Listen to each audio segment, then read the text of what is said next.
When I think of the 90s, I think of three things: Blockbuster, Tamagotchi, and steroids. I mean, who doesn't love steroids? Sure, they make you angry and they make your guys small, but they let you hit dingers. And I, for one, am not going to sit here and trash all these baseball legends for giving me childhood memories, because that's what they did. They gave me childhood memories. Look, I'm not here to argue whether or not steroids was good for the game. All I know is steroids was good for my childhood because it made me fall in love with baseball. Who doesn't love seeing the human body at its peak performance, even if it has to cheat a little bit? I'm sorry if I'm getting you angry. Look, I don't really have an opinion one way or not about steroids. Was it good for baseball? Of course not. But it is what it is. It's in the past. And now we don't do it anymore, except for Fernando Tatis Jr. But I'm not making a video about Fernando Tatis Jr. Today, I'm making a video about the forgotten stars of the 1990s. And man, there were so many forgotten stars in the 1990s. It was hard for me to make this video. I just kept going because there's so many guys who just weren't appreciated. One, because they didn't juice, they didn't hit dingers, and they didn't have sabermetrics on their side. So in today's video, I'm going to go through the 5 players that I think were the lost stars of the 1990s. Guys who put up great careers, but didn't get the appreciation they deserve. And when you're evaluating a baseball player, there's only 2 ways to do it. You got to look at longevity, and you got to look at peak performance. But the reality was, I was only doing a decade. So I went with peak performance. And I looked at the guys who stood out amongst the rest when nobody else was looking. I'm going to run a little test on you right here. I'm going to name the 5 guys with the highest WAR from 1991 to 1993. I'm going to name the first 4. I want you to give me the 5th. Number 1, probably don't have to give much thought to it. Barry Bonds. Number 2, probably don't have to give much thought to it. Ken Griffey Jr. Number 3, the big hurt, Frank Thomas, 20.6. Number 4, all reliable, Cal Ripken Jr., 17.9. And number 5, go ahead, I'll give you a minute. Deep dig in that baseball brain of yours. Think of all the great superstars of the 1990s. All those great role models of yours that were sticking things into their butt cheeks to make themselves stronger. What name comes to mind? Devon White? Yeah, it's top Who? of my list. And of I had course, no idea who this guy was either. I had to dig into the depths of my soul to get a memory of Devon White. I couldn't do it. The name sounded vaguely familiar. I played a lot of video games when I was a kid. I'm sure I used them once in a while. But from 1991 to 1993, considering all the numbers, Devon White was the 5th best player in baseball. And I'm not just making that up. I got my stats here. I didn't just make this video willy-nilly. And I'm going to make my case. Look, if you look at Devon White's standard numbers, right, the old slash line, you're not going to be impressed. 263, 319, 419. That's his career. 98 OPS plus. Nothing special about that. Even in his prime, the guy never hit more than 17 home runs. So how the hell does he have a 17.7 WAR? From 1991 to 1993, Devon White was the best defensive player in Major League Baseball. Not the best defensive center fielder in baseball. No. That's not enough for Devon White. He is the best defensive player in baseball. And for those years, from 1991 to 1993, he had 104 bags. 1991, 33, 1992, 37, 1993, 34. He led the league in runs scored. But at the end of the day, I can't make a case for Devon White with his offensive numbers. There's just no way to cut it. Even in his prime, he wasn't a very good offensive player. I'm not going to make that claim. I can't make that claim. But Devon White was without question the best center fielder, not named Ken Griffey Jr. in the early 1990s. So why was he forgotten? Why did we forget about Devon White? The guy won 7 Gold Gloves. Well, I think there's a couple reasons. One, as we mentioned before, he didn't hit a lot of home runs. He didn't hit for a very high batting average.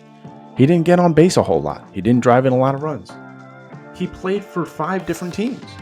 And outside of those 3 years, in the other 7 years in that decade, Devon White had a combined 12.6 WAR. That's not very good. Okay, that's barely a 2 WAR average per season. So I'm not going to sit here and say Devon White is a Hall of Famer. But just for comparison, Devon White has a higher WAR than Julio Rodriguez in a 3-year span. Over the last 3 years, Julio Rodriguez has a combined WAR of 15.4. That's almost 2.5 points less than Devon White. This guy would have been a star if he was playing right now. So that's why Devon White is number 1 on my list of forgotten stars of the 1990s. Okay, next up we got Ray Lankford. Ray Lankford played 14 years for the Cardinals, had a short pit stop in San Diego, But during the 1990s, Ray Lankford was one of the most consistent players in all of baseball, without question. Lankford didn't excel in any particular area of the game, but he was just solid all across the board. He could hit home runs, he could steal bases, he got on base, he played good defense. But despite all that, he only made one All-Star game during his entire career. For his career, he slashed .272, .364, .477 with an .840 OPS, total 238 home runs, 258 stolen bases. He had 2 seasons where he hit 30 home runs, 2 seasons where he stole 40 bases, but never in the same season, never had a 30-30. But you look up and down his career, he was as consistent as they come. Some years he didn't hit as many home runs, but he stole more bases. Other years he stole less bases, hit more home runs. Ended his career with over a 40 WAR. And from 1990 to 1999, he had the 19th highest WAR in baseball. And again, WAR is a cumulative stat, and it includes offensive production and defensive production. I'm going to give you a list of some guys he surpassed during that time period from 1990 to 1999. Rickey Henderson, Fred McGriff, Sammy Sosa, Tony Gwynn, Wade Boggs, Gary Sheffield. And during his 3-year peak from 1996 to 1998, Ray Lankford had the 10th highest WAR in all of baseball, above Chipper Jones, Frank Thomas, Barry Larkin, Jim Thome, Kenny Lofton, Sammy Sosa, Manny Ramirez, Rafael Palmeiro, Derek Jeter, Roberto Alomar Jr., and the list goes on. And all of those guys played very similar game totals, so even though it's a cumulative stat, he was right on par with all those players. In fact, he was better than those players in total WAR. And yet, despite this consistency and despite the numbers, he just didn't stand out. He didn't stand out in any particular area of the game. He never had one incredible season that stood out amongst the rest. And again, he just didn't hit home runs like a lot of the guys in the 90s were doing. And half of the time during his peak, he was on the same team as Mark McGwire. So you can understand why he was very easily overlooked. But there's no doubt in my mind, Ray Lankford was one of the most underrated players during the 1990s. Okay, let's switch things up a little bit. Let's move over to the bump. I got another quiz for you. From 1990 to 1997, who do you think has the highest pitching WAR in all of baseball? The first two are pretty easy. Greg Maddux, Roger Clemens. Not too much debate there. Who do you think the third highest is? Randy Johnson? Nope. John Smoltz? Nope. David Cohn? Wrong again. And if you were thinking Kevin Brown, Tom Glavine, or Mike Messina, you're also wrong. The third highest pitching WAR in all of baseball from 1990 to 1997 was Kevin Appier. Kevin Appier had the 5th highest ERA during that span. And from 1992 to 1993, which was his peak, Kevin Appier was the best pitcher in the American League. He was tops in ERA by a very large margin. He had a 2.52 ERA over those 2 years. The next guy was Jimmy Key at 3.26. You could argue he could have won Cy Young both of those years. Kevin Appier would have been a Hall of Famer if not for a severe injury in 1998. He separated his clavicle, he tore his labrum, and back in those days the surgery wasn't that great, and after 1997 his career completely fell apart. But for those 7 or 8 years, Kevin Appier was undoubtedly one of the best pitchers in baseball. I remember him very briefly at the end of his career for the Mets, and he was okay at that point. But I had no idea, even at the time when the Mets got him, I had no idea Kevin Appier was this good. And because of those injuries, his career numbers were not staggering. He only ended up with 169 wins, 3.74 ERA, still respectable. But if he didn't get hurt, and he played another 7 years, even if he was 75, 60, even 50% of what he was, he probably would have made the Hall of Fame. He didn't have a lot of the accolades because he played for the Royals and nobody was paying attention. But Kevin Appier was an absolute stud on the mound. He ended his career with a 50.8 WAR, which again, 60 is usually where you want to be if you want to start talking about Hall of Fame. So he wasn't too far off. If he had a couple more good years in there, there's no question he would have made the Hall of Fame. Okay, for this next guy, I'm going to make the argument that he was the best player at his position for the entire 90s decade. Now, when you think of third baseman in the 90s, who do you think of? I think for most of us, we think of Cal Ripken Jr., but I'm not going to count him in this argument. Because if you look at Cal Ripken's career, he really only played 3 years at third base at the end of the 90s. For the most part, he was a shortstop. Okay, after that, who else do you think of? Well, Edgar Martinez, he played a couple years in the beginning of the 90s as a third baseman, then he got shifted over to first base, and eventually he was just a DH. So who else? Who else was a third baseman during the 90s? Robin Ventura, he was a great player, and in fact, he's the number 1 third baseman by WAR, total WAR, because he was such a great defensive player. But I'm going to make the argument that the best third baseman during the 1990s was Matt Williams of the San Francisco Giants. He didn't just play for the Giants, he played one brief year with the Indians, And then from 1998 to 2003, he played for the Diamondbacks. But pretty much across the board, Matt Williams was the best offensive third baseman in baseball without question. During the 90s decade, he hit 300 home runs. The second most home runs for a player who primarily played third base was Robin Ventura at 203. He hit almost 100 more home runs than the next guy. He also led all third basemen in RBIs and was second in hits, but I'm going to say he was first in hits because the first guy again was Cal Ripken Jr. So he led all third basemen in hits, RBIs, and home runs during the 1990s, and nobody talks about him. He's got a career 268 average, 317 on base percentage, 489 slugging percentage, that's an 805 OPS.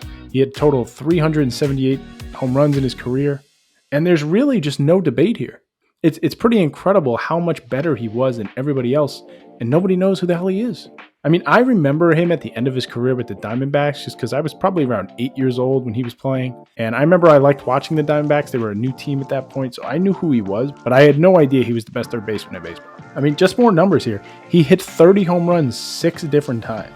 He hit 40 once, and he led the league in RBIs in 1990 with 122. He was an absolute slugger. He wasn't a great defensive player, but he was adequate. But it just goes to show you, third base historically has not been a great position. There aren't that many great third basemen. And if you look at home runs hit while they were playing third base, Matt Williams is 7th all time among third basemen. It's Mike Schmidt, Eddie Matthews, Adrian Beltre, Chipper Jones, Aramis Ramirez, Greg Nettles, and Matt Williams, and that's it. So the next time you're at a party and someone asks you who the best third baseman in the 1990s was, tell them it was Matt Williams.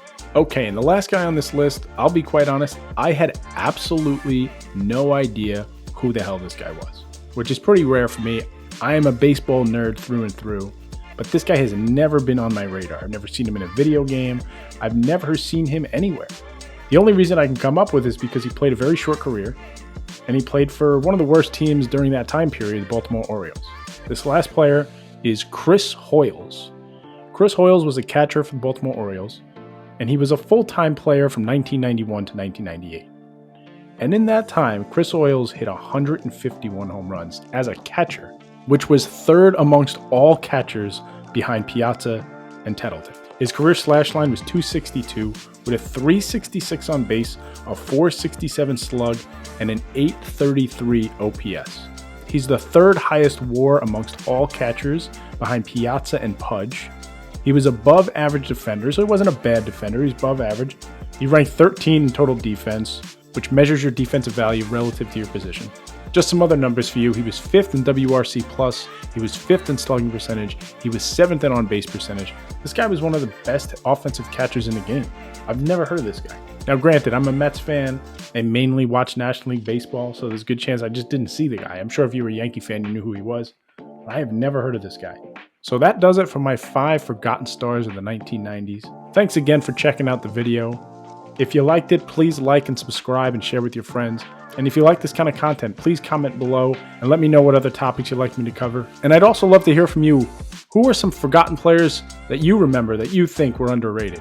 I'm sure there are tons of guys. When I was looking through the list, there were so many people to name, but these 5 players stuck out to me the most. Let me know where I went wrong. Let me know who I missed. And thanks again for spending some time.